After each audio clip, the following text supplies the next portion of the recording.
Así que de nuevo, Shabbat Shalom, buenas noches a todos. En esta noche estamos en la última porción del libro de Bereshit o el libro de Génesis. La porción se llama Vayehi, que significa y él vivió, se encuentra en el capítulo 47, verso 28, al capítulo 50, verso 26. Pero antes de comenzar, vamos a dar lectura a la bendición de la Torah que dice así: Baruch atah Adonai Eloheinu melech haolam asher bahar banu ha'amim benatan lanu et torato. Baruch atah Adonai noten haTorah. Amén. Bendito eres tú, Señor Dios nuestro, Rey del universo, que nos ha escogido de entre todos los pueblos y nos dio su Torah. Bendito eres tú, oh Señor, dador de la Torah. Amén. Amén. Recordemos que la vez pasada José se dio a conocer a sus hermanos, los cuales estaban súper sorprendidos de que él fuera quien fuera en Egipto. Y luego él manda a pedir a su papá que venga con toda su familia y vengan a vivir en Egipto, porque recuerden que quedaban todavía 5 años de hambruna. Por lo tanto, regresa toda la familia. Jacob vuelve a ver a su hijo amado, a Joseph, y ahora se encuentra en lo último de su vida. Así que vamos a comenzar en la porción Vayehi, que significa y él vivió, capítulo 47, comenzando con el verso 28, y dice así: y vivió Vayehi Jacob en la tierra de Egipto 17 años. Recuerden que habíamos dicho que el número 17 en la gematria significa Tov. Y recuerden que esa era la edad que tenía Joseph cuando fue vendido a Egipto. Por lo tanto, nos deja saber que estos últimos 17 años de vida de Jacob, él vino a vivirlas en plenitud, en reposo, con toda su familia, con todos sus hijos, viendo de nuevo el rostro de Joseph y viviendo con todo lo que necesitaba, porque había hambruna en Canaán y en Egipto, pero por medio de lo que el Padre le reveló a Joseph, él pudo traer bendición a toda la tierra de Egipto y venían naciones a comprar alimento allá. Y dice, y fueron los días de Jacob, los años de su vida, 147 años. Recuerden que él llegó de 130 a Egipto, más los 17 son los 147 años. Verso 29. Y llegaron los días de Israel para morir. Y llamó a Joseph su hijo y le dijo: si he hallado ahora gracia en tus ojos, te ruego que pongas tu mano debajo de mi muslo y harás conmigo misericordia y verdad. Te ruego que no me entierres en Egipto.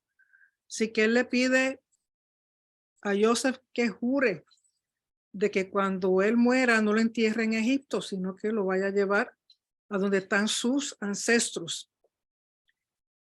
Y hace un juramento, y la forma en que se hacían un juramento, recuerden que era poner la mano debajo del muslo del individuo, como pasó con Abraham y Eliezer. Verso 30, mas cuando duerma con mis padres, me llevarás de Egipto y me sepultarás en el sepulcro de ellos. Y Joseph respondió: haré como tú dices. E Israel, ahora aquí de nuevo recuerden que cambia al nombre de Israel, que cuando cambia de nombre a Israel significa nombre de honor, de un estatus elevado. Israel dijo: júramelo. Y Joseph le juró. Entonces Israel se inclinó sobre la cabecera de la cama. Y muchos interpretan que puede ser se inclina ante Joseph, porque recuerden que a pesar de que Joseph era su hijo, también era el segundo en Egipto. Y recuerden los sueños que él tuvo, que él no solamente vio a su hermano inclinarse ante él, pero también vio a su papá. Capítulo 48 dice: sucedió después de estas cosas que dijeron a Joseph: he aquí tu padre está enfermo. Y él tomó consigo a sus 2 hijos, a Manasés y a Efraín. Y se le hizo saber a Jacob diciendo: he aquí tu hijo Joseph viene a ti. Entonces se esforzó Israel y se sentó sobre la cama. De nuevo, cambio de nombre, Israel. Y dijo a Joseph, el Elohim omnipotente o El Shaddai me pareció en luz en la tierra de Canaán y me bendijo.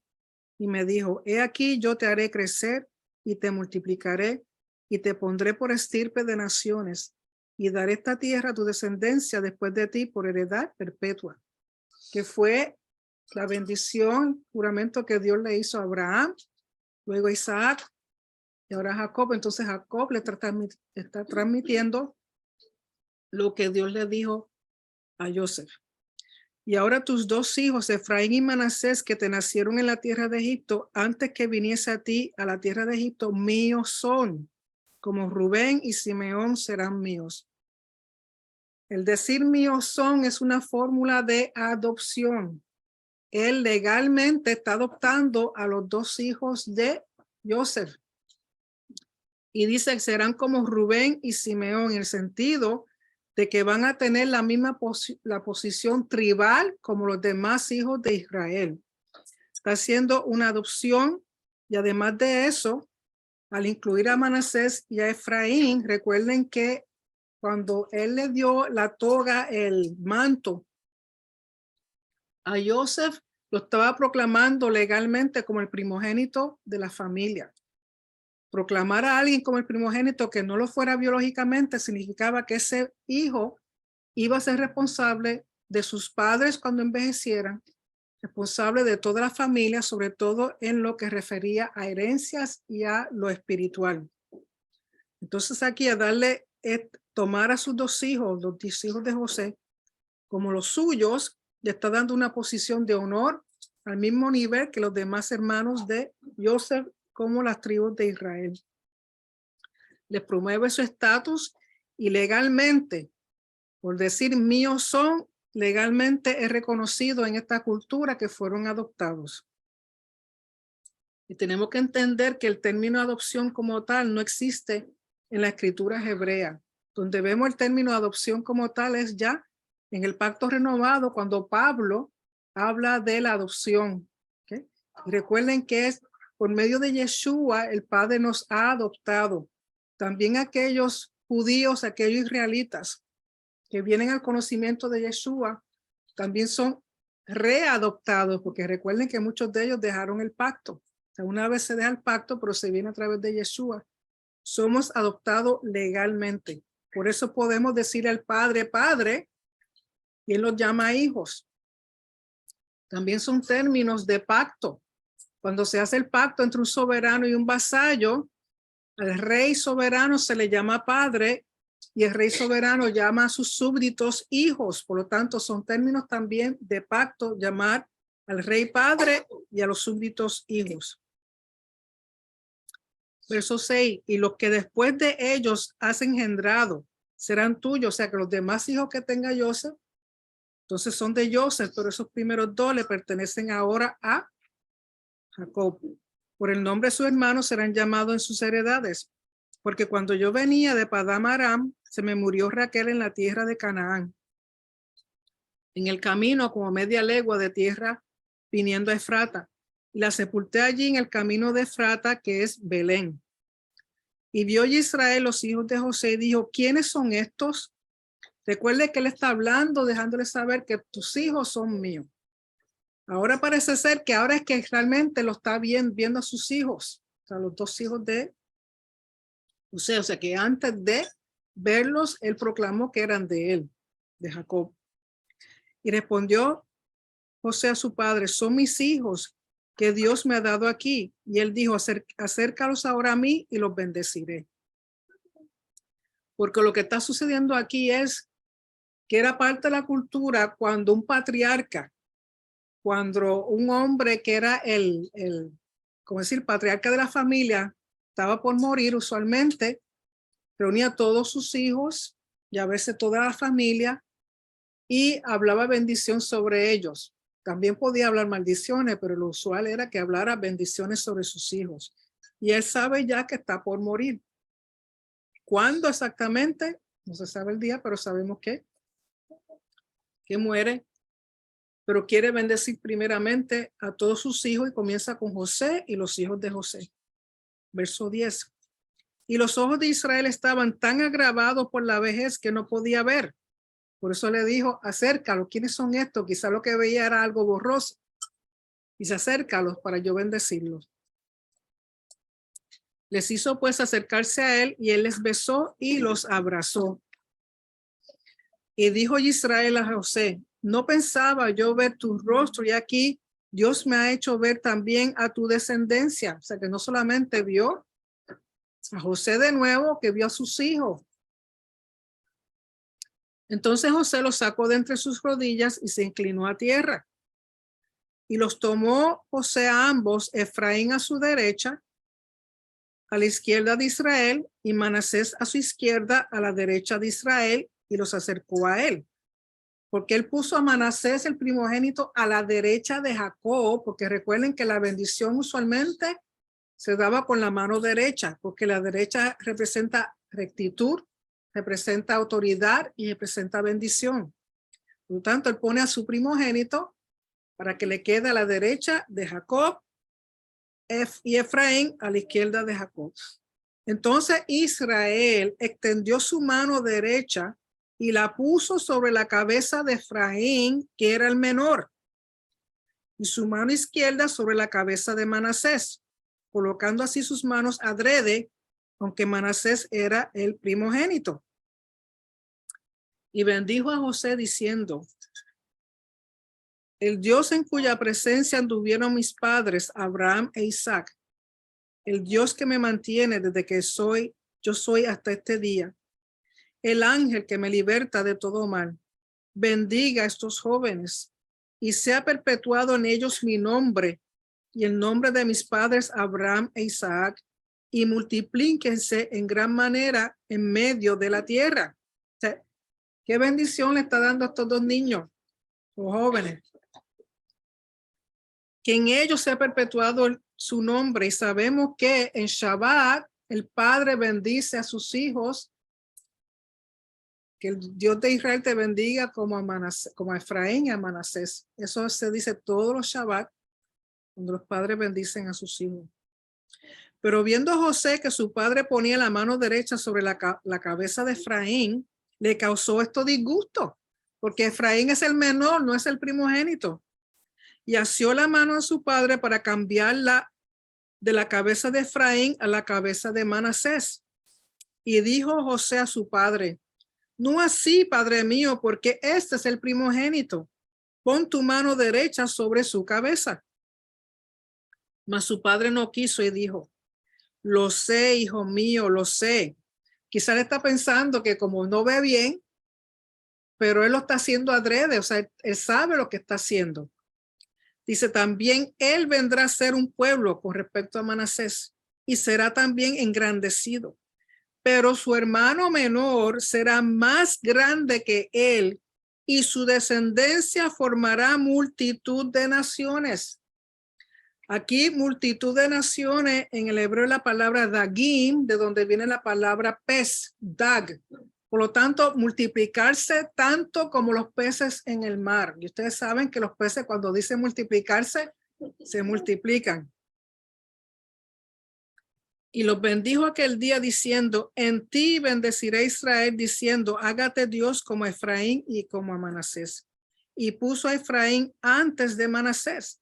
Recuerden que para el Padre, para nuestro Padre Celestial, cuando Él llama a un primogénito, no necesariamente tiene que ser biológico. Porque sabemos que Abel y Caín, Abel fue menor que Caín, sin embargo, a quien agradó al Padre fue Abel. Entre Isaac e Ismael, biológicamente Ismael fue el primero, pero ¿a quién escogió el padre? A Isaac. Entre Jacob y Esaú, aunque eran gemelos, Esaú nació primero y Jacob era menor. ¿A quién escogió Hashem? A Jacob. Y ahora tenemos Efraín y Manasés. ¿Y a quién escoge de nuevo el padre? A Efraín. Porque no necesariamente es la primogenitura biológica, sino a quien Hashem haya escogido. ¿Por qué? Porque está viendo algo en ese individuo que los padres no ven. ¿Ok? Por lo tanto, Efraín aquí queda primogénito. Aquí a Efraín se le da más honor que a Manasés. No es que Manasés no fuera a ser una tribu grande, pero es Efraín con quien el Señor va a lidiar aún más. Verso 21, y dijo Israel a José: he aquí yo muero, pero Dios estará con vosotros y os hará volver a la tierra de vuestros padres. Desde ahí le está diciendo que volverán a la tierra de Israel. Y yo te he dado a ti una parte más que a tus hermanos, la cual tomé yo de mano del amorreo con mi espada y con mi arco. Los comentaristas dicen que esa porción es Siquem o Shechem. Shechem, la tierra de Shechem, que Jacob había comprado una propiedad, y eso se encuentra en Génesis 33, verso 18 al 19. Cuando él viene de ver a Labán, de estar con Labán, que él regresa, él se ubica en Siquem y allá compra una porción. Y de nuevo, le dice que le da una doble porción,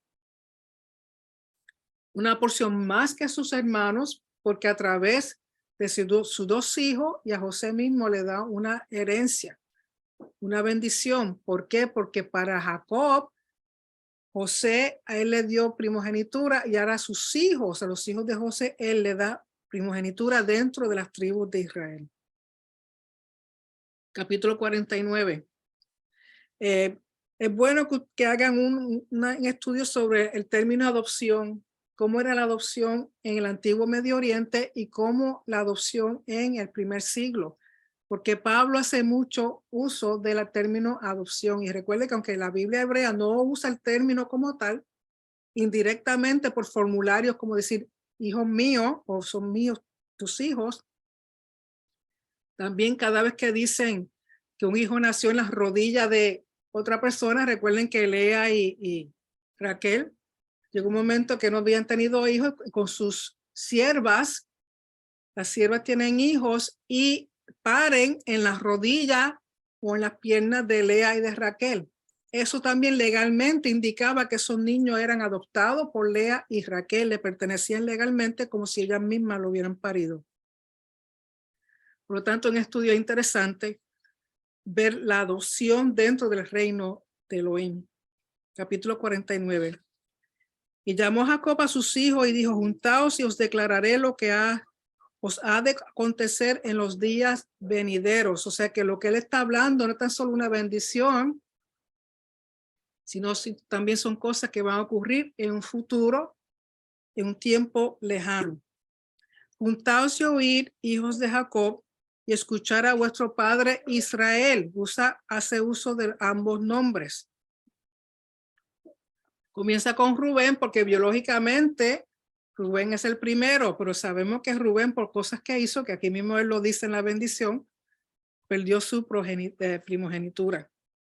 Rubén, tú eres mi primogénito, mi fortaleza y el principio de mi vigor, principal en dignidad, principal en poder, impetuoso como las aguas, no serás el principal.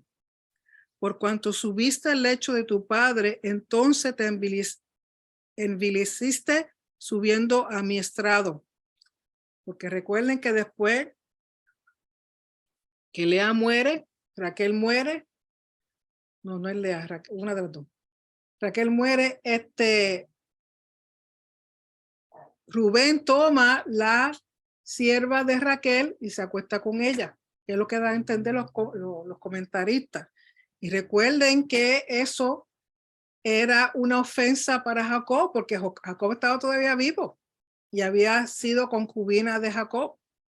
Entonces, por eso Rubén perdió la primogenitura. Y no tan solo eso, sabemos que Rubén, cuando trató de defender a Joseph para que no lo vendieran, dijo, pero no hizo nada. Y luego que van a rescatar a Simeón, que estuvo preso porque Joseph dijo: déjenme a en lo que ustedes van y regresan con Benjamín. Él trató de convencer a Jacob y Jacob dijo: no, ese plan tuyo no funciona. O sea que realmente Rubén no tenía lo que tenía Judá, no tenía lo que tenían los demás hermanos. Verso 5, Simeón y Levi son hermanos, armas de iniquidad sus armas. En su consejo no entre mi alma, ni mi espíritu se junte en su compañía.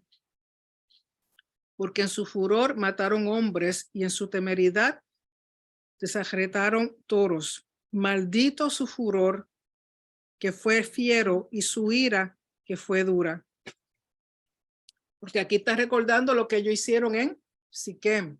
Recuerden que defendiendo el honor de Dina, ellos convencieron a todos los varones de Siquem que se circuncidaran, y al tercer día fueron y mataron a todos los varones cuando estaban en más dolor. Entonces, por eso que lo hicieron sin consultar a Jacob, Jacob dice lo que dice respecto a esa tribu. Y también dice, yo los apartaré en Jacob y los esparciré en Israel. Y en el futuro lo que vemos es que Simeón básicamente quedó mezclado con Judá, de tal manera que casi no se identifica, o sea, se asimiló en la tribu de Judá. Y Leví, por ser levitas, fueron esparcidos por todo Israel. Recuerden que a los levitas no se les dio propiedad, pero las demás tribus tenían que contribuirle terreno para que ellos vivieran. Por lo tanto, estaban por toda la tierra de Israel. Verso 8. Judá, te alabarán tus hermanos, tu mano en la cerviz de tus enemigos. Los hijos de tu padre se inclinarán a ti. Cachorro de león Judá, de la presa subiste, hijo mío, se encorvó y se echó como león. Así como el león viejo, ¿quién lo despertará?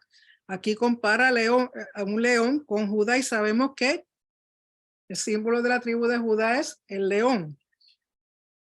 No tan solo eso, que él dice, los hijos de tu padre se inclinarán a ti. En el verso 10 dice, no será quitado el cetro de Judá, ni el legislador de entre sus pies. El cetro, ustedes saben que tiene que ver con reinado. Por lo tanto, aquí está hablando de los reyes que provienen de Judá. Dice, ni el legislador de entre sus pies hasta que venga Silo o Shilo, como dice en el hebreo, y a él se congregarán los pueblos. Con respecto a Shilo, los comentarios dicen que eso es un nombre del Mesías. Otros dicen que significa que a él se le da tributo, o el tributo de él. O sea, es una referencia mesiánica. A él se congregarán los pueblos. Atando a la vid su pollino y a la cepa el hijo de su asna, lavó en el vino su vestido y en la sangre de uva su manto. Sabemos que Yeshua entró a Jerusalén en un pollino. Y de eso habla aún Zacarías capítulo 9, verso 9. También vemos que cuando dice, y en la sangre de uva su manto, sus ojos rojos del vino y sus dientes blancos de la leche. En Apocalipsis, el libro de Revelación, capítulo 19, verso 13, habla de eso, de que sus vestiduras están enrojecidas por sangre. Porque sabemos las guerras y las cosas que ocurren cuando el Mesías regrese como rey, viene ahora a hacer guerra para poder tener acceso a todo su reino y traer de nuevo todas las tribus de Israel a la tierra de Israel.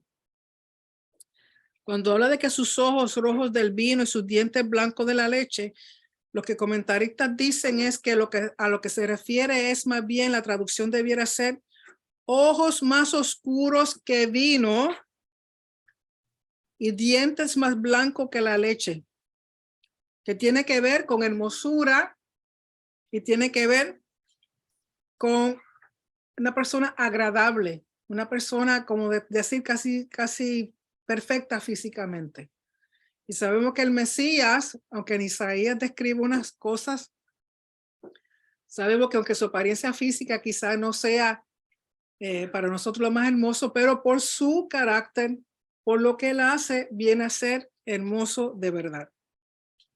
Verso 13 dice, Zabulón en puertos de mar habitará, será para puerto de naves y su límite hasta Sidón. Sabemos que Zabulón tenía que ver con el comercio marítimo. Y sacar asno fuerte que se recuesta entre los apriscos y vio que el descanso era bueno y que la tierra era deleitosa y bajó su hombro para llevar y sirvió en tributo.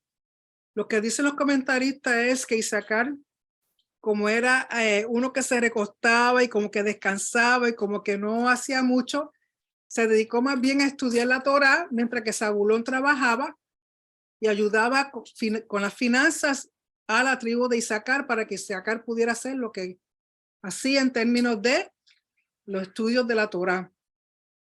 También sabemos que cuando el Sanedrín estaba vigente, muchos de los que pertenecían al Sanedrín eran de la tribu de Isaacar porque eran ellos muy buenos en interpretar los tiempos, los calendarios.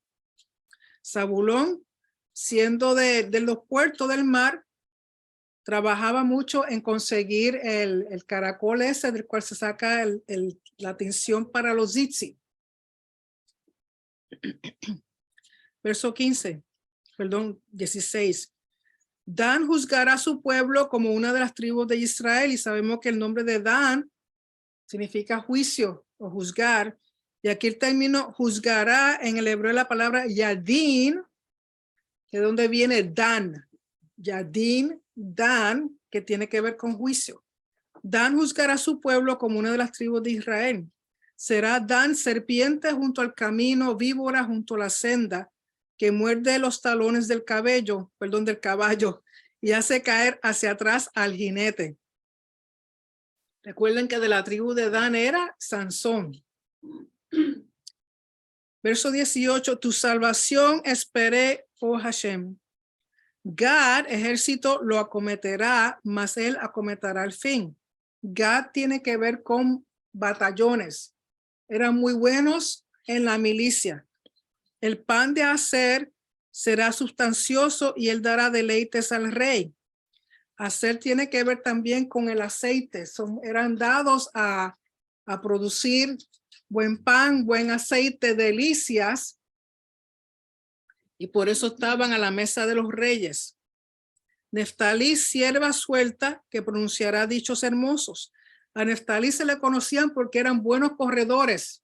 Eran rápidos, por eso le llaman sierva suelta, porque usted sabe que una sierva, cuando corre, dice correr rápido. Y luego comienza a hablar de Joseph. Dice, rama fructífera es José, rama fructífera junto a una fuente, cuyos vástagos se extienden sobre el muro. Le causaron amargura, la asetearon y le aborrecieron los arqueros, hablando de sus hermanos. Mas su arco se mantuvo poderoso y los brazos de sus manos se fortalecieron.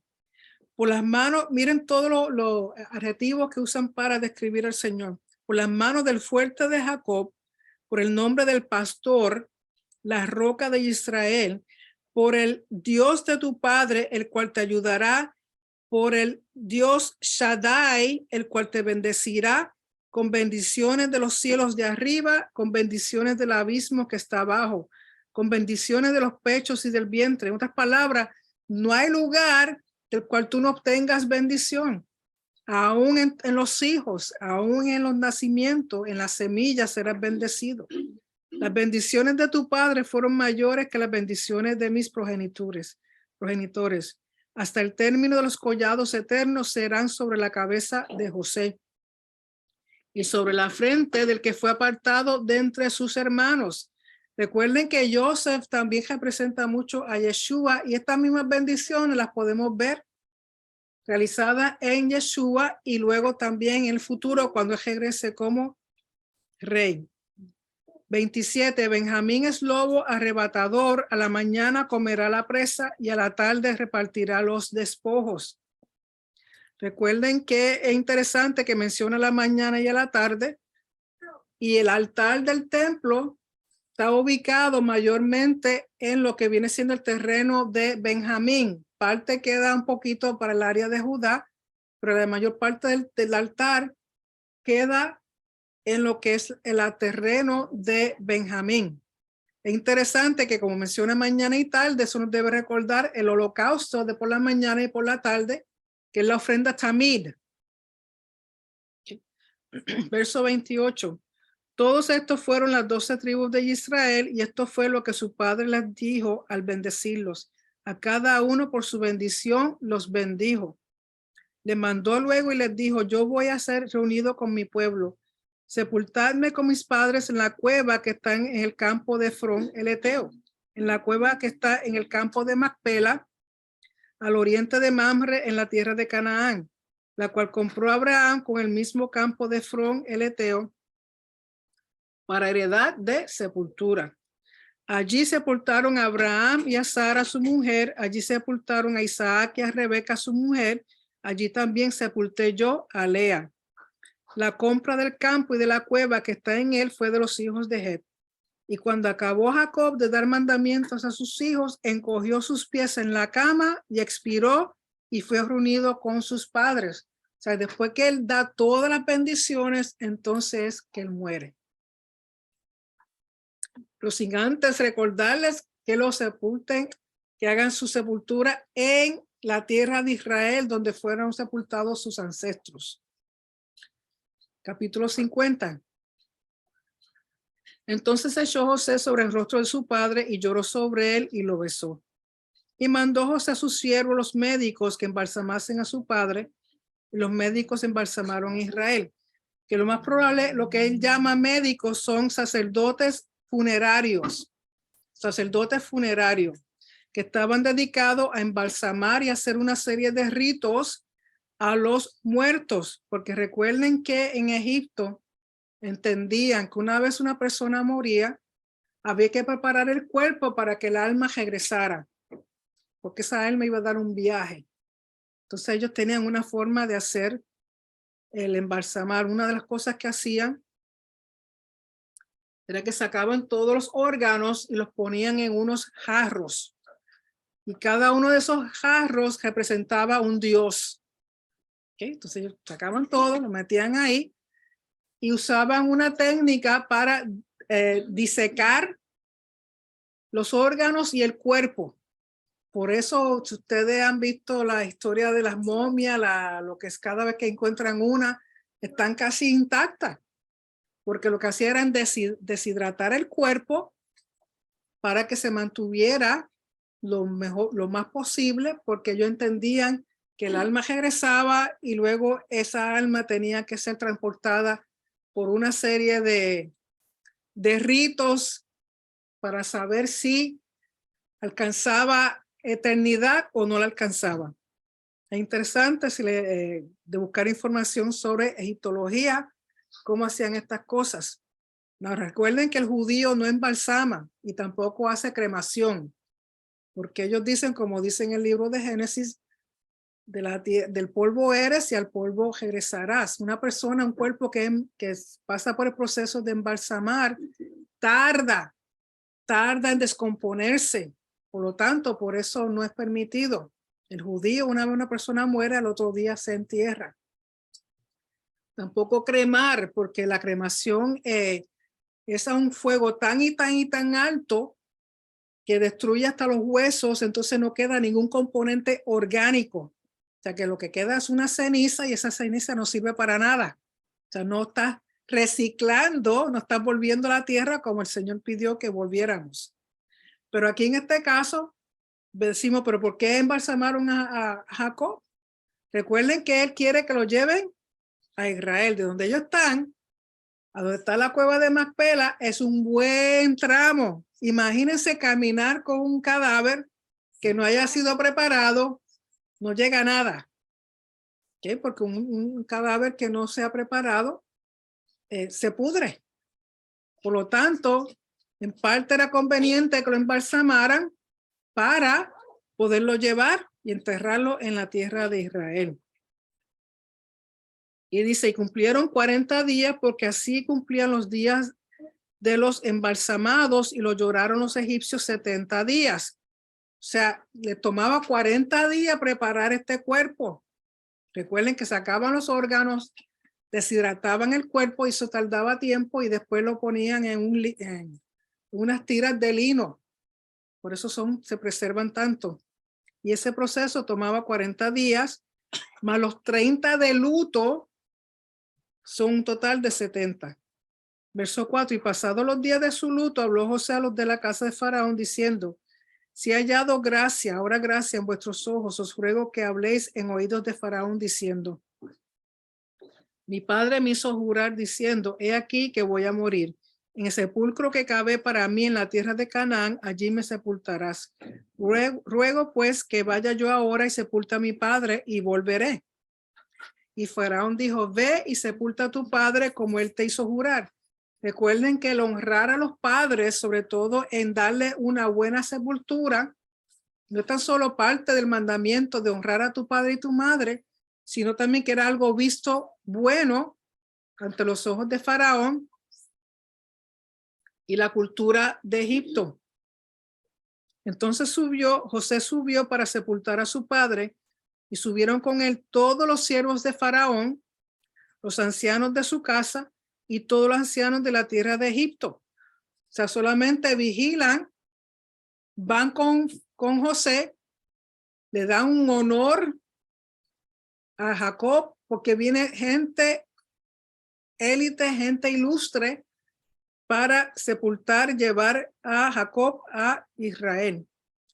Verso 8, y toda la casa de José, sus hermanos y la casa de su padre, solamente dejaron en la tierra de Gosén sus niños y sus ovejas y sus vacas. Subieron también con él carros y gente de a caballo, y se hizo un escuadrón muy grande. Honor, están honrando al padre de Joseph. Y llegaron hasta la era de Atar, que está al otro lado del Jordán, y endecharon allí con grande y muy triste lamentación. Y José hizo a su padre duelo por 7 días. Hoy día la costumbre en el judaísmo que después que entierran al individuo hacen un luto de 7 días. O sea, un luto donde se visten de negro, tapan los espejos. Realmente no sé por qué tapan los espejos. Me parece que dicen que es que el alma tarda como 3 días en lo que realmente se va. Entonces, para que no se vea en los espejos, pues tapan los espejos. Se visten de negro. Y son 7 días en que toda la familia está con esas personas que perdieron a su ser querido. Pero después de los 7 días, entonces están recordando la memoria de ese individuo por un año completo. Por eso está el cádiz de duelo que se hace en el Sidur por un año. Y viendo los moradores de la tierra, los cananeos, el llanto en la era de Atad, dijeron, llanto grande es este de los egipcios. Por eso fue llamado su nombre Abel Misraim, que está al otro lado del Jordán. Hicieron pues sus hijos con él según les había mandado. Pues los llevaron sus hijos a la tierra de Canaán y los sepultaron en la cueva del campo de Macpela, la que había comprado Abraham con el mismo campo para heredad de sepultura de Efrón el Eteo al oriente de Mamre. Y volvió José a Egipto, él y sus hermanos y todos los que subieron con él a sepultar a su padre después que lo hubo sepultado. Viendo los hermanos de José que su padre era muerto, dijeron, quizá nos aborrecerá José y nos dará el pago de todo el mal que le hicimos. O sea, todavía están con la cuestión de que lo que le habían hecho a José. Dice, pues como ahora papi no está, pues puede hacer con nosotros lo que él quiera. Y enviaron a decirle a José, tu padre mandó antes de su muerte diciendo, así diréis a José. Si fue cierto o no, no sabemos, pero estaba leyendo un comentario que dijeron que aunque el padre quizás Jacob no había dicho esto, estaba bien que los hermanos lo dijeran porque están buscando paz. Que por amor a la paz, por amor a que se mantenga la paz en la familia, pueden decir esto. Lo que en Puerto Rico dirían una mentirita blanca. Así diréis a José, te ruego que perdones ahora la maldad de tus hermanos y su pecado, porque mal te trataron. Por tanto, ahora te rogamos que perdones la maldad de los siervos del Dios de tu padre. Y José lloró mientras hablaban. Y dice, pero todavía no entienden que yo los perdoné, todavía no entienden que yo los amo, todavía no entienden que yo los traje para acá para bendecirlos, no es para hacerle daño. Verso 18. O sea, estaban inseguros, todavía tienen miedo de que José le hiciera algo. O sea, cobrara, se vengara de lo que ellos le hicieron. Vinieron también sus hermanos, se postraron delante de él otra vez y dijeron, henos aquí por siervos tuyos. Ellos están dispuestos a ser esclavos con tal que no los maten. Y les respondió José, verso 19. No temáis, ¿acaso estoy yo en lugar de Dios? En otras palabras, el que te va a juzgar es Dios, no soy yo. Vosotros pensasteis mal contra mí, mas Dios lo encaminó a bien, para hacer lo que vemos hoy, para mantener en vida a mucho pueblo. Ahora pues no tengáis miedo. Yo os sustentaré a vosotros y a vuestros hijos. Así los consoló y les habló al corazón. O sea que ahora sí ellos le creen a José. Y habitó José en Egipto, él y la casa de su padre, y vivió José 110 años. Interesante que para el egipcio 110 era la edad ideal.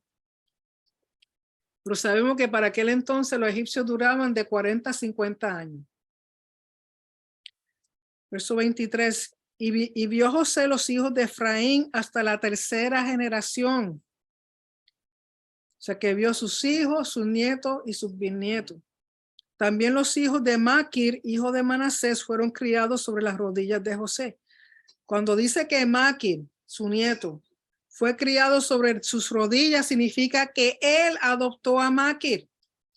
Y tan es así que en el libro de Jueces, capítulo 5, 14, mencionan a Maquir como una de las tribus, como parte de las tribus de Israel. Y José dijo a sus hermanos, yo voy a morir, mas Dios ciertamente os visitará y os hará subir de esta tierra a la tierra que juró a Abraham, a Isaac y Jacob. Este término visitará es el término pakod. Pakod. Y es importante porque este es el mismo término que usa en Éxodo 3:16 cuando Dios está hablando con Moisés y le está pidiendo que saque al pueblo de Egipto. Porque Pakod viene siendo como una contraseña. ¿Cómo tú sabes que realmente es Dios el que ha venido a sacarte de la tierra de Egipto? Por Pakod, porque donde dice, se cumple en Éxodo 3:16. Vamos un momentito ahí a Éxodo 3:16. Porque aquí en el verso 25 de Génesis dice, Dios ciertamente os visitará, Pakod. En Éxodo 3:16 dice, ve y reúne a los ancianos de Israel y diles, o sea, aquí está Hashem hablándole a Moisés. Hashem, el Elohim de vuestros padres, el Elohim de Abraham, de Isaac y de Jacob, me apareció diciendo, en verdad os he visitado y he visto lo que se os hace en Egipto. Aquí en el hebreo, el Señor está diciendo, pakod, pakadti. Visitando los visitaré. Porque esa visita no es, y lo he dicho otras veces, no es una visita como yo decir ir a tu casa y sentarme a tomarme un café.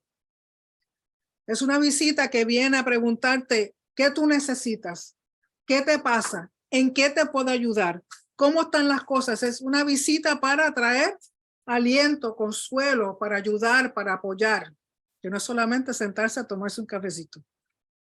Por lo tanto, esos términos en hebreo es como si fuera la contraseña, para que ellos entiendan que realmente cuando Hashem envía a Moisés, es de acuerdo a lo que José le está diciendo aquí. Porque Dios ciertamente os visitará y os hará subir de esta tierra, la tierra que juró a Abraham, a Isaac y Jacob. Hizo jurar José a los hijos de Israel diciendo, Dios ciertamente os visitará y haréis llevar de aquí mis huesos. Y murió José a la edad de 110 años y lo embalsamaron y fue puesto en un ataúd en Egipto. Imagínense que al ser embalsamado, lo ponen en un ataúd. De nuevo, esto no es costumbre judía, sino de los egipcios. Y en Éxodo 13, verso 19, dice que Moisés lleva los huesos de José. Ustedes saben que esto ocurre desde este momento en adelante. El pueblo de Israel iba a estar 400 años en Egipto. De esos 400, 200 y pico son como esclavos. O sea, que han pasado, que cuando ocurre la esclavitud, han pasado más de 200 años, entonces que se llevan los huesos de José. Todavía los huesitos de José están disponibles. ¿Por qué? Porque fue embalsamado. Si no, no llega nada. Así que ellos van a cumplir con ese pedido que le hace José. Y como hemos llegado a la última porción de Génesis, recuerden que al final de un libro decimos Hazak, Hazak, venid Hazek. Fortaleceos, fortaleceos y seamos fortalecidos. ¿Fortalecidos para qué? Para continuar, para seguir estudiando la palabra del Señor. Así que con eso se termina la porción. Vamos, como siempre, a tomar un tiempito por si hay alguna pregunta o comentario. Déjenme preparar esto aquí. Como siempre, denme la oportunidad de poner aquí. Vamos a ver. El TV. Aquí, ¿hay alguna pregunta o algún comentario que quieran hacer respecto a lo que acabamos de hablar? Sí. Cuando ellos dicen que los egipcios lloraron a Jacob por 70 días, ¿se quiere decir que el país ya no estaba de luto por 70 días? Lo que quiere decir que estaban de luto los egipcios, porque recuerda que toda la nación, conjuntamente con Joseph, porque hay una, conforme a esto, o se guardaba el luto por 30 días, pero una vez llegan a la tierra de Israel, entonces José y sus hermanos lo guardan por 7 días.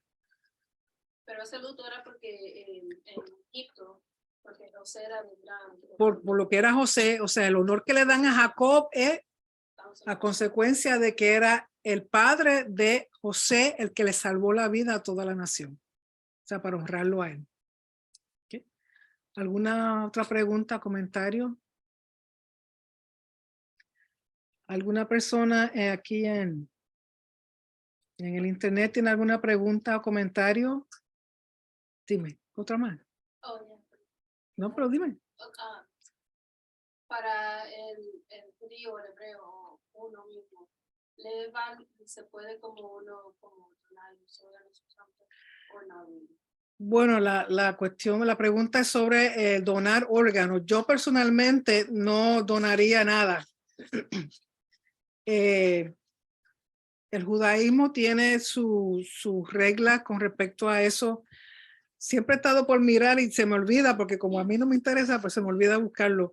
Pero acuérdame buscar información al respecto de lo que hace hoy día el judaísmo con respecto a eso. Yo no estoy de acuerdo, pero en parte si no fuera así, pues entonces muchas personas no se aprovecharían de los trasplantes. Si no fuera por un trasplante, muchas personas no estarían vivas hoy día. Yo no sé mucho al respecto en términos de la ética, lo que ellos quieren decir, pero yo personalmente no dono. Una cosa que estaba hablando de eso los otros días es que a veces si tú tienes un accidente y te llevan a la emergencia y tu ID dice que tú eres donante de órganos, lamentablemente hay sitios que pues te echan a un lado, vamos a morir porque le sacamos más con los órganos que ayudando a la persona. No debiera ser así, pero por si acaso lo que te quiero decir es que en algunos sitios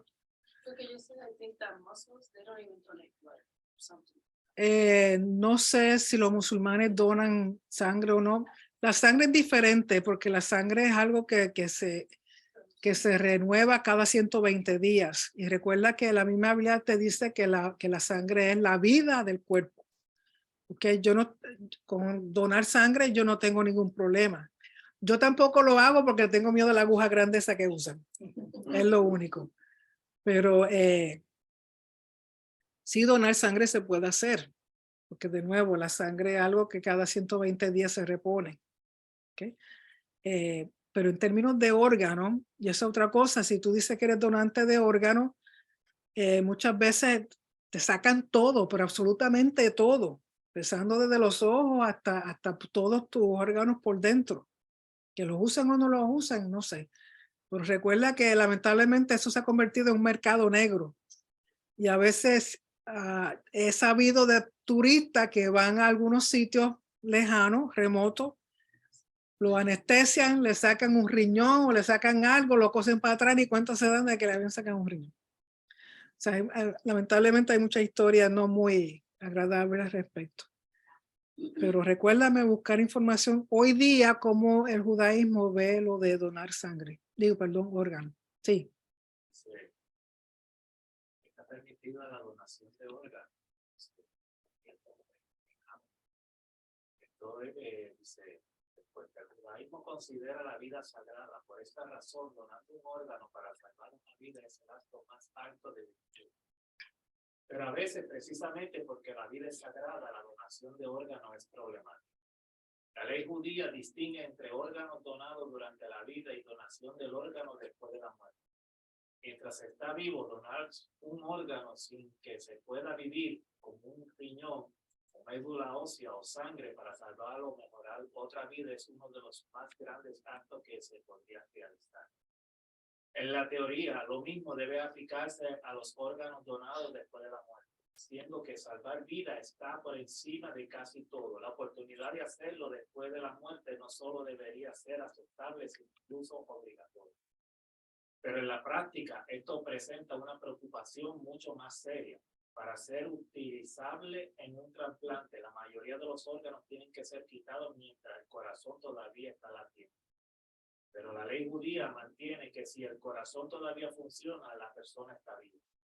El momento de muerte se define cuando el corazón se detiene. Así que quitar los órganos de un paciente declarado con muerte cerebral mientras el corazón todavía está latiendo es equivalente al homicidio.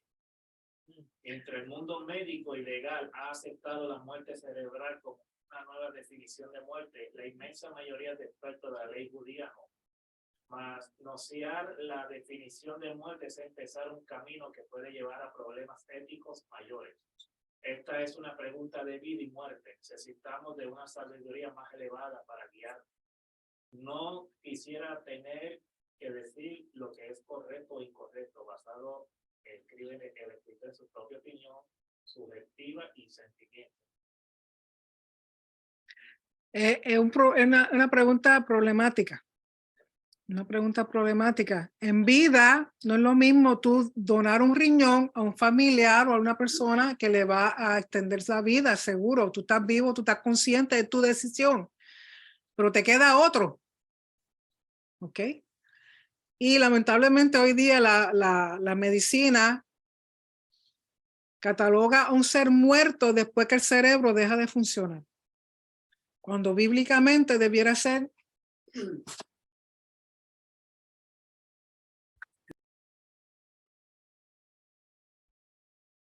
cuando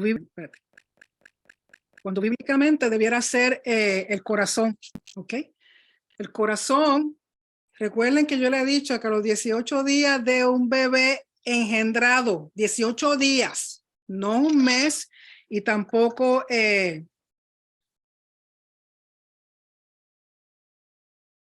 8 meses, 6 meses, 5 meses, a los 18 días que todavía la madre no sabe que está embarazada, a los 18 días ya hay un corazoncito latiendo. Eso es lo primero que comienza.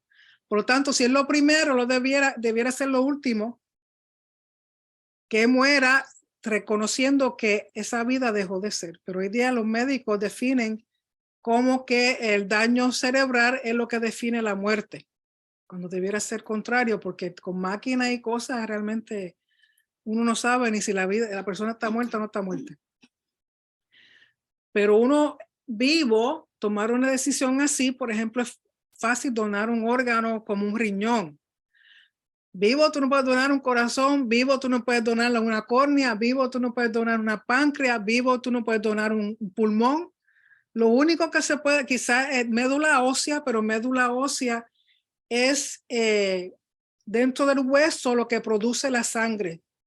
¿Qué es lo que produce las células sanguíneas? Son producidas dentro del hueso. Por eso puede haber trasplante de médula ósea a una persona viva a otra persona.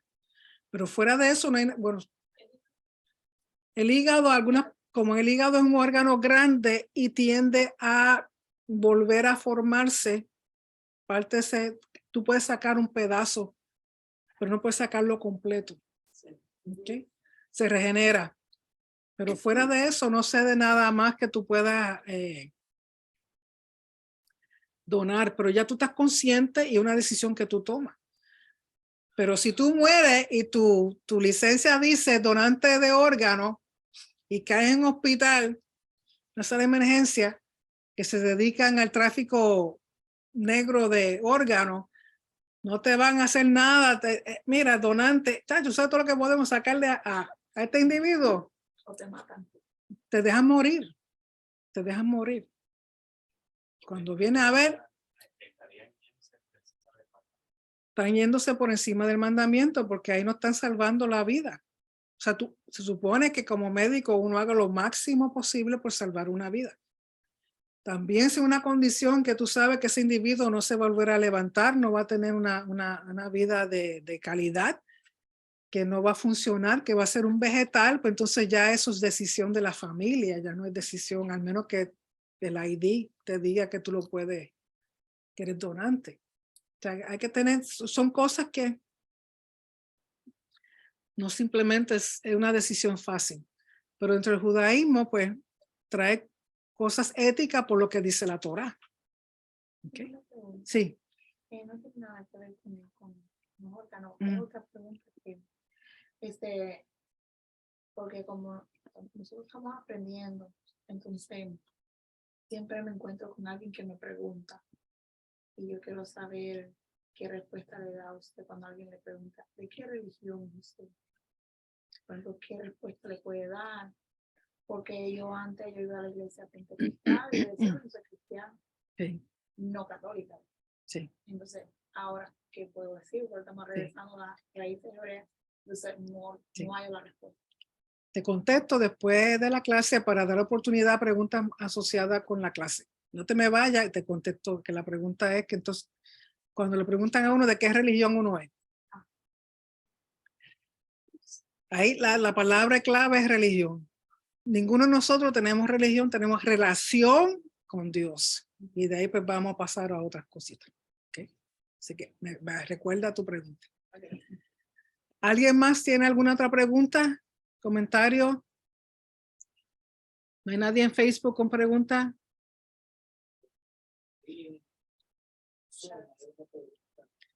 A embalsamar el cuerpo de José, ¿se puede considerar esto una forma de asimilación? Sí, es asimilación. Recuerda que José estuvo en Egipto muchos años, casi toda su vida, sirvió como, lo veían como un egipcio, nadie sabía que era, quién era hasta que él se revela a sus hermanos. Sí fue asimilado, que es lo que vamos a ver que sucede con el pueblo de Israel completo, con el tiempo, se asimilan la mayoría de ellos a la cultura de Egipto. Por lo tanto, sí fue asimilado en ese sentido, pero a la misma vez convenía que lo embalsamaran porque lo iban a trasladar a Israel. Y eso va a ser de casi 200 y pico de años después.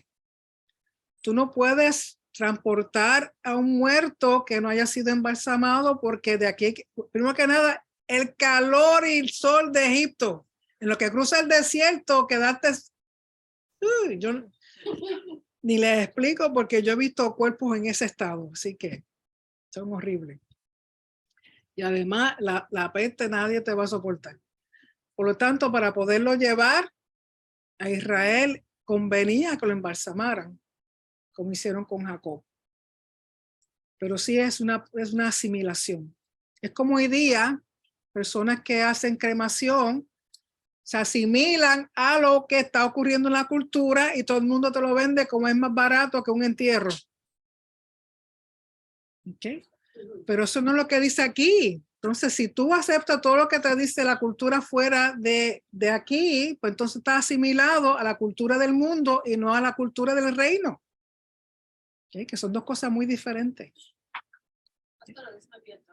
Sí.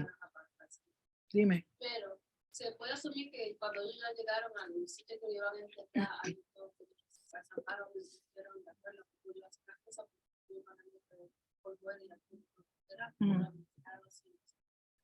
no lo enterraron embalsamado cuando se lo llevan ya, porque es un proceso que tú no puedes revertir.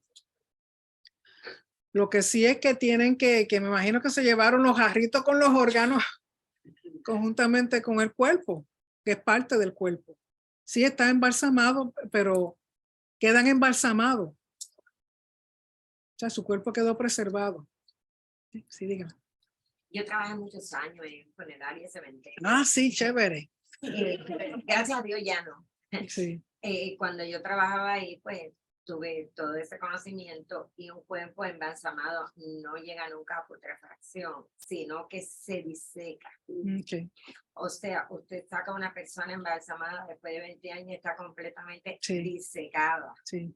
De hecho, hay un chiste bien feo que dice, oh, yo me quiero embalsamar para que no me coman los gusanos. Sí, no estaba segura de que si quedaban así, como disecados, como momificados, pero sé que el cuerpo se preserva y no se deshace, como dice la Biblia, que debe ser que uno salió del polvo y vuelve al polvo. O sea, y también he dicho otras veces que el que comenzó el programa de reciclaje fue el Señor mismo. O sea, Él nos hizo de la tierra y nos devuelve a la tierra. O sea, volvemos a dar vida a la naturaleza porque nuestro cuerpo entonces se descompone y es alimento para la tierra. ¿Okay? Así que pues me alegro. Yo soy patóloga retirada, pues entonces sé un poquito de, no mucho, pero por lo menos sé cómo hacer la Y, cómo sacar todo y cómo ponerlo para atrás y todas esas cositas así. Pero, y también le doy gracias al Señor que me sacó de ahí porque sabemos que la impureza de estar alrededor de los cadáveres, pues trae más impureza ritual que cualquier otra cosa. Así que cuando traigan la vaquita, a mí me tiene que zambullir de agua con la ceniza de la vaca roja. ¿Okay? Sí. Pastora, y cuando embalsaman los cuerpos, por lo menos en el caso de José, que sé que los órganos se los llevaron, que al enterrarlo, lo entierran con órganos. Bueno, conforme a la cultura egipcia, esos órganos eran metidos en un envase y recuerden que ellos usaban el tipo de ataúd, lo que llaman un sarcófago, que eran enormes. Usualmente eran como varias sarcófagos uno dentro del otro, o sea, tenía varias niveles o formas, o sea, que entraban, metían el cadáver ahí. Yo supongo que sí, que los envases iban dentro de sarcófagos. Porque recuerden que lo que ellos entendían era que el cuerpo era preparado para su viaje con su alma ante el dios Nubis o Isis o el que fuera. O Maat.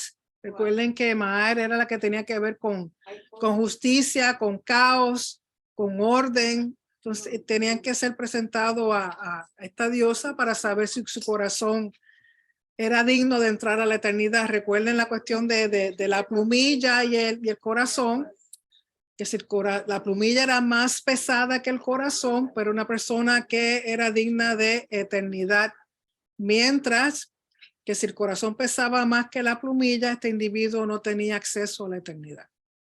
Eso es parte de la cultura de ellos, de lo que en Egipto se practicaba. ¿Okay? ¿Alguna otra pregunta? Sí.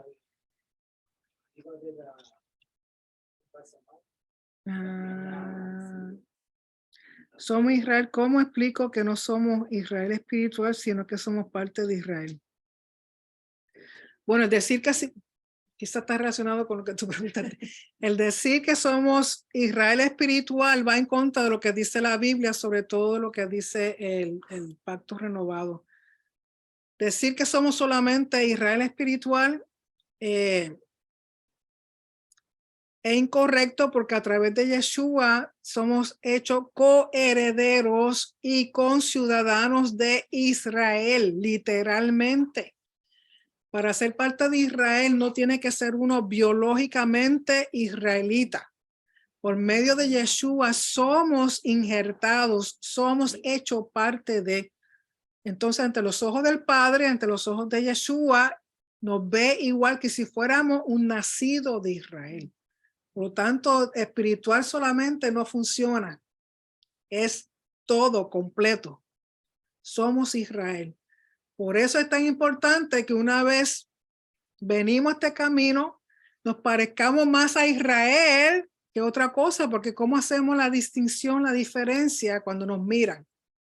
Y no necesariamente lo externo, sino también lo de adentro, porque puede estar muy vestido, parecer un judío o una judía ortodoxa, Y si no estás cumpliendo los mandamientos como Hashem pide, con misericordia, con compasión, con amor, con equidad, con justicia, con rectitud, pues de nada sirve. ¿Qué es lo que Pablo le está diciendo al judío? ¿De qué te sirve la circuncisión y te llaman judío si de aquí no hay amor para la gente? Que era lo que hacían los fariseos y los saduceos.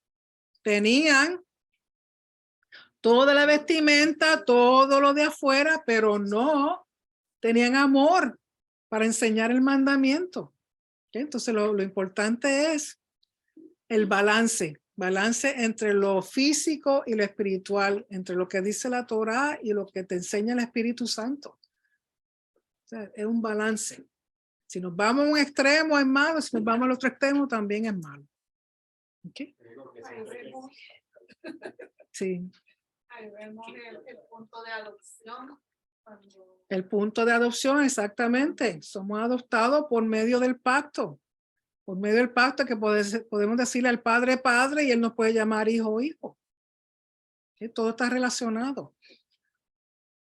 Sí. Siempre que yo he dicho que siempre que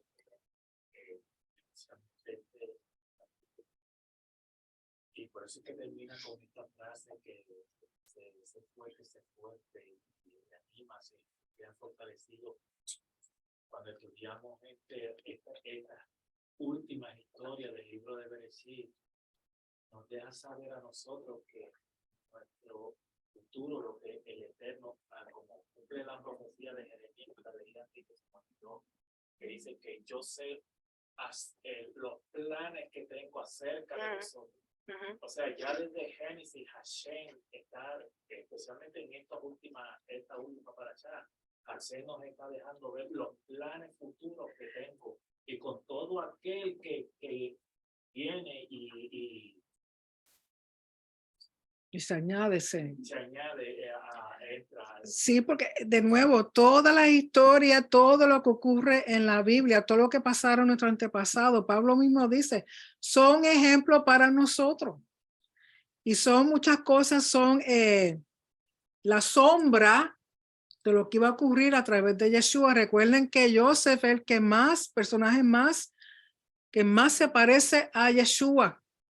Por eso el judío habla de Mashiach ben Yosef, porque ellos entienden de un Mesías sufriente, aunque entienden también de un Mesías heredero del reinado davídico, pero los ven separados cuando realmente es un solo individuo.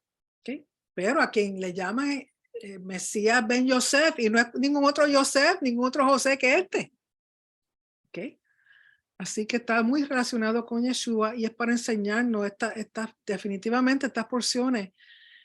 Podemos ver cómo se relacionan con nuestras propias vidas. ¿Okay?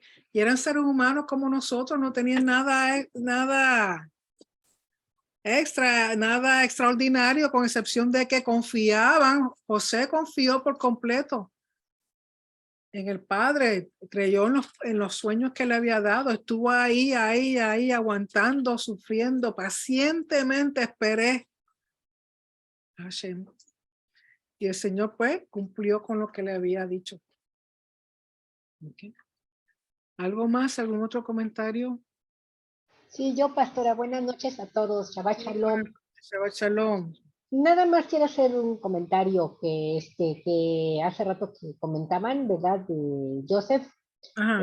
Y Joseph vive 93 años en Egipto, desde que entra hasta el día de que es llevado al descanso, y dura en su cargo de visir, bueno, porque no se habla de que lo hayan cambiado, durante 70 años, y pues durante esos 70 años, pues también sus hermanos y pues vivieron, yo creo que muy privilegiados, ¿verdad? En ese tiempo, mientras estaba Joseph en ese cargo.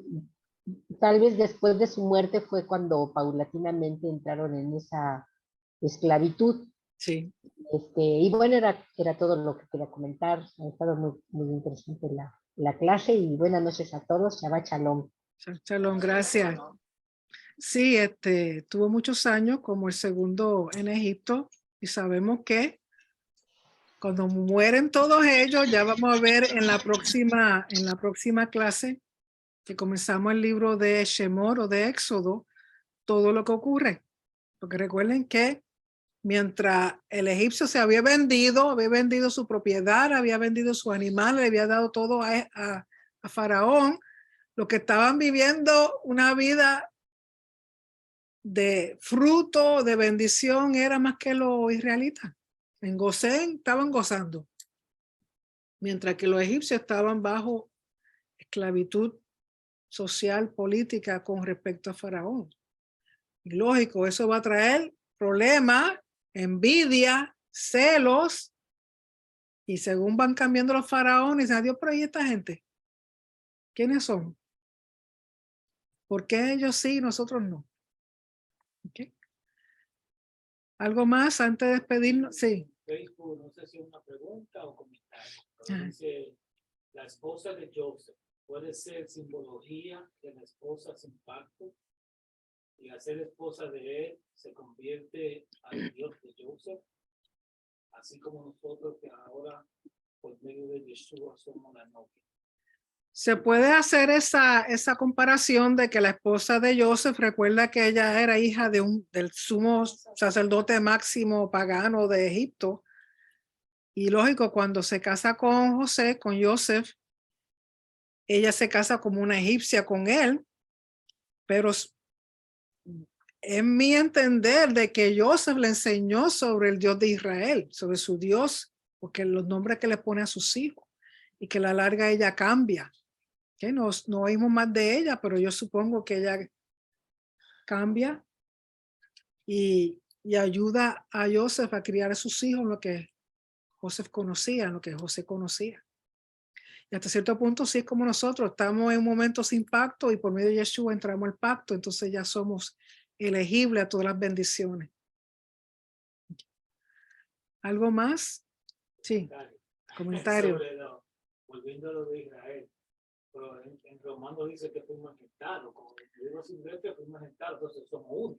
Sí, fuimos injertados y ese injerto, porque cuando el padre hace el injerto, él usa un olivo y otro olivo, un olivo natural y un olivo silvestre. Él no usó una mata de guineo para injertarlo a un olivo. O sea, son dos cosas iguales en el sentido de que es el mismo tipo de árbol.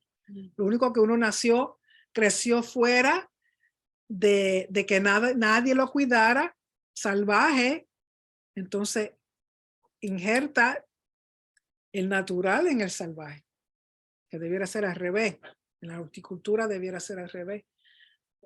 Ahora, o uno al otro, no me acuerdo bien ahora, pero es un injerto. Y llega un momento en que en lo natural, ese injerto, llega un momento en que tú no ves dónde fue injertado, desaparece esa cicatriz. Tú buscas y no la encuentras. Entonces, ¿cuál tú sabes cuál fue el que se injertó? Porque dos se hacen uno, que es lo que dice Ezequiel, lo que leímos en Ezequiel los otros días de los dos palos. Son dos, pero son unidos, hechos uno en mi mano. Okay. El propósito de Dios siempre ha sido tener a todos sus hijos con él. Usó a Israel para que fuera la luz a las demás naciones. Pero sabemos que Israel también cayó. Entonces, Hashem nos da oportunidad a nosotros de las naciones a entrar. Entonces ahora nos toca a nosotros ser luz a Israel por medio de Yeshua. Porque el propósito es unirnos. También la parábola del hijo pródigo. Todo es unión, todo es restauración, todo es renovación, todo es volver a hacer una creación nueva en él. Volver a lo que él comenzó desde un principio. Es el mismo patrón en todo lo que tú lees, vas a ver eso. Okay. ¿Algo más? Pastora, una consulta. Sí. Relacionada con que polvo somos y polvo podemos hacer. Cuando estuve en casa y que tuve que sacar de la sepultura los cuerpos antiguos, como los abuelos, mis abuelos. Estábamos ahí mirando cuando sacaron lo que quedaba de Urga, que la Urga era polvo. Vimos unos huesos, pero por ejemplo, yo creo que era como el fémur, que se veía entero. Ujú. Lo demás era Sí, olvido. porque recuerda cuando, que fue lo mismo que pasó con mi papá, para poderlo sepultar había que remover a alguien, no me Sí. acuerdo quién. Digo, no lo vi, pero usualmente quedan huesos, porque el hueso es lo más duro que tiene el cuerpo y usualmente el fémur es el hueso más grande del cuerpo y tarda, pero a la larga dale tiempo y también recuerda que la sepultura, si no toma mucho aire, si no entra mucho aire a la sepultura, tarda en lo que el oxígeno comienza la descomposición, pero eventualmente esos huesitos también desaparecen. Sí. Siempre y cuando no hayan sido embalsamados. No fue los abuelos. Sí, pero el hueso tarda más. Por eso el cremar usa un fuego tan alto, porque deshacerse de un hueso no es tan fácil. Por eso gente que matan a alguien y lo meten a los ríos, lo tiran, le echan cal, me parece que es cal, para ayudar a descomponerse el hueso para que no encuentren nada, porque el hueso es lo más que tarda. Y recuerden que con el esqueleto, algunas partes del esqueleto se puede identificar una persona. Ah, Sí. mire, es que hay un término mal empleado cuando dicen ceniza. Ujú. El hueso no se vuelve ceniza. Cuando un cuerpo lo crema, y como el cuerpo tiene 60% de agua, Ujú. pues no pueden poner un horno a 400 porque explotaría, sino que es gradualmente, ¿verdad? Gradualmente.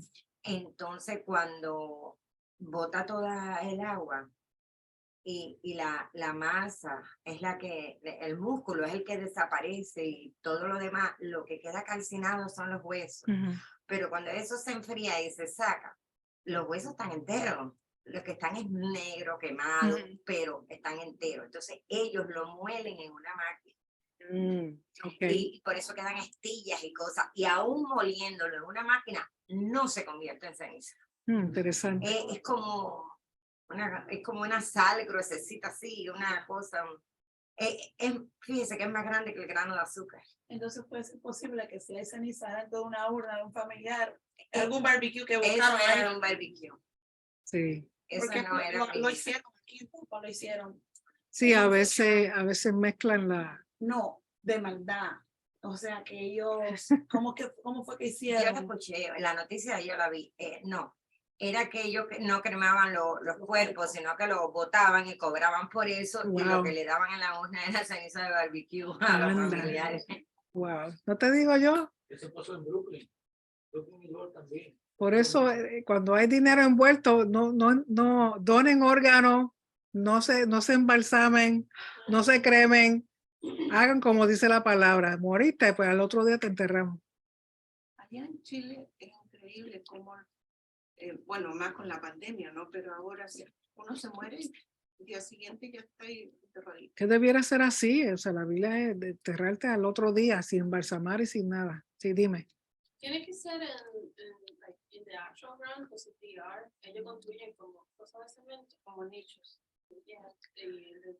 Bueno, debiera ser en la tierra, lógico, hay panteones y hay una serie y eso retarda más la putrefacción del cuerpo. No supone que no te embalsaman, pero te meten a la larga sí el cuerpo, porque la enzima que de dentro del cuerpo empieza a descomponerse de adentro hacia afuera, o sea, eventualmente hay descomposición, pero puede ser que tarde más porque si no está entrando aire, no está entrando otras cosas, gusanos, bacterias. Pero eso cemento. Se puede hacer, pero si la persona no ha sido embalsamada, tarda más, me parece que tarda más en la descomposición. Usted es la experta, dígame. Bueno, si un cuerpo embalsamado va a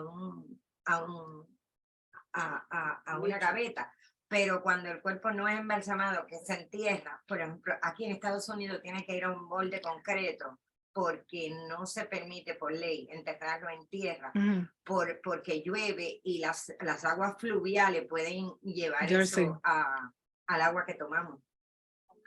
Entonces no, aquí no es permitido. Ok. Pero como quiera, el cuerpo se descompone porque no está embalsamado. Sí. Algo más, jóvenes. Solamente para Sí. comentarle, porque recuerdo que usted lo dijo de la vegetación. La naturaleza lo hace al contrario a Dios. Exacto, la naturaleza pone el bueno al malo, mientras Dios pone el malo, injerta el silvestre al bueno. injecta el silvestre al bueno. Sí, Exacto. La naturaleza es lo contrario. Si la naturaleza al contrario, el natural lo injerta en el silvestre. Aquí el silvestre fue injertado en el natural. Exacto. Gracias. Okay. ¿Algo más? Okay, si no hay nada más, jóvenes, muchas gracias. Nos vemos mañana. Vamos a transmitir la liturgia del Minja a la 1 de la tarde, Dios mediante, así que estén pendientes. Los que reciben. Aquí en el frente. Sí, pero yo le dije que después de la. Sí.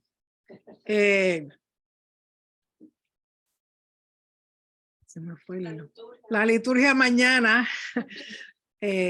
Aquellos que reciben el email, pues el mismo, tienen ya el enlace y es el mismo enlace que usamos para hoy, lo que usamos los viernes por la noche, pero a la 1 de la tarde también se va a transmitir por Facebook la liturgia de la Minjá a la 1 de la tarde mañana, Dios mediante. Así que con eso nos despedimos. Muchas gracias, Shabbat Shalom, que tengan un feliz Shabbat. Yo mañana, si el Señor lo permite. Shabbat shalom. Shabbat shalom. Shabbat Shalom. Shabbat Shalom. Shalom.